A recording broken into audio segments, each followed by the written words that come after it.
అందరికీ నమస్కారాలు. ఈరోజు నేను భారతీయ నృత్యంలో యాక్ట్ చేశాను.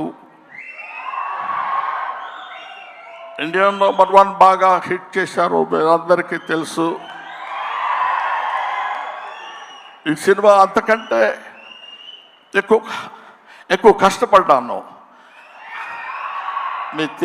మన సౌత్ ఇండియన్స్ అందరూ నన్నంతో ఆశీర్వదించారు, అభినందించారు.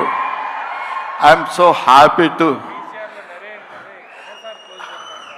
నాకు మాటలు ఎక్కువ రావటం లేదు, ఎందుకంటే సంతోషంగా ఉంది. మనసంతా చాలా హ్యాపీగా ఉండి నేను ఎక్కువ మాట్లాడలేకపోతున్నాను. కానీ